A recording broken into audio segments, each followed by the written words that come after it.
uno habla de pobreza, habitualmente se hablaba de pobreza asociada, ¿no es cierto?, a los bajos ingresos de las personas. Y eso es lo que se ha hablado en el resto del mundo. Y así se habla también cuando una persona no tiene acceso a alimentos. Hoy día todavía en el mundo hay un poquito menos de 1.000 millones de personas que no tienen alimentos suficientes para poder vivir.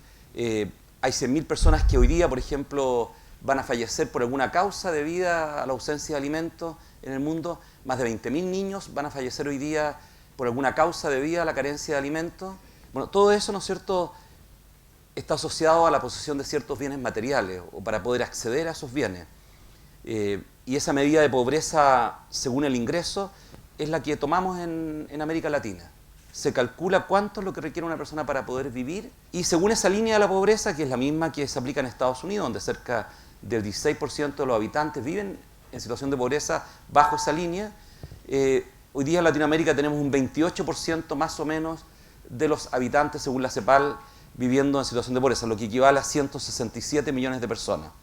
Bueno, hay una pequeña innovación que cada vez se está extendiendo más, que se llama Juguemos con nuestros hijos, que partió, ¿no es cierto?, en pequeños consultorios de la zona sur de Santiago y comenzó a enseñarle a las mamás y a los papás a jugar con los hijos, a estimularlos tempranamente. Por supuesto que están los jardines infantiles, pero también tú tienes que enseñarles cómo se usa el tiempo en la casa, cómo se trabaja ese tiempo.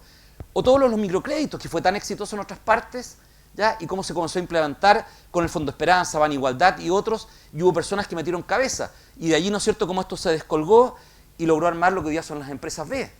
Esas son las innovaciones que requerimos.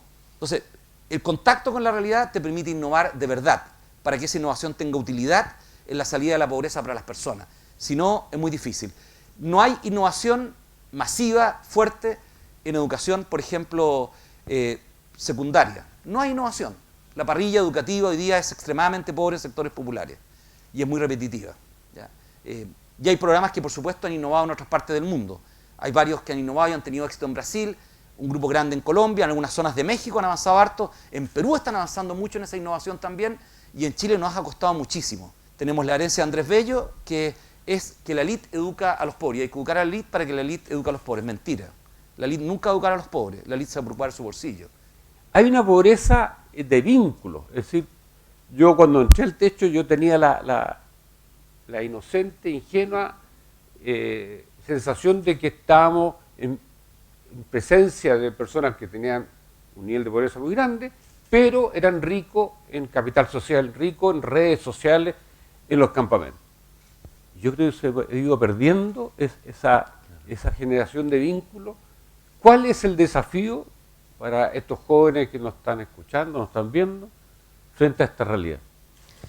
Bueno, yo creo que uno de los factores que más ha afectado a Chile, y ahí Juan Pedro también tiene harta información y conocimiento, y que nos afectó mucho en la cohesión social en el último tiempo, fue cómo estructuramos la política pública de vivienda. Porque eso nos fue armando ciudades muy divididas. Uno podría dar una larga lista de distintas poblaciones que fueron construidas en las periferias de nuestras ciudades, unas más, otras menos, causándonos harto daño en cuanto a la segregación. Y la segregación residencial nos empobreció porque generó una alta segmentación educacional. Somos el país que tiene mayor segmentación educacional del mundo, de los evaluados, junto con Perú y me parece que Tailandia en este momento. ¿Ya? Pero junto con Perú nos parecemos mucho a Perú en esto, en cómo segmentamos la educación. Y eso nos empobrece mucho porque no nos permite encontrarnos con otros, encontrarnos y poder entrar en juego en el mundo social para entendernos, reconocernos de manera igualitaria y trabajar en conjunto. Y después eso te implica, ¿no es cierto?, que tú aumentas el temor hacia el otro, porque como no lo conociste tempranamente, le tienes temor. Y no le tienes temor porque eres malo, el otro también tiene temor. Y comienza uno a tener ese temor también entre los vecinos. Te genera una alta inseguridad. Y un grupo de personas que participó en Techo, que participó en otras actividades, están diseñando una nueva política nacional que permita ser un factor de inclusión social. Que era lo lógico, porque si el Estado tiene control de una política, que es la política habitacional, el Estado tiene que favorecer que la vivienda no es un techo. La vivienda es un factor de cómo la familia se incluye dentro de la sociedad, de cómo la familia, ¿no es cierto?, es partícipe de la ciudad, partícipe de los servicios, se siente simbólicamente integrada en la ciudad.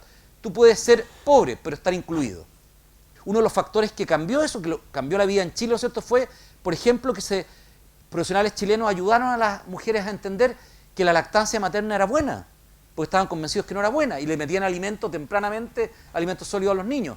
Un aprendizaje que tuvimos en Chile, que nos costó muy caro, ¿no es cierto?, por lo que le ocurrió a los niños, pero que lo aprendimos, bueno, y lo aprendieron allá. ¿Y quiénes lo hacen? No los profesionales chinos, lo hace la mujer.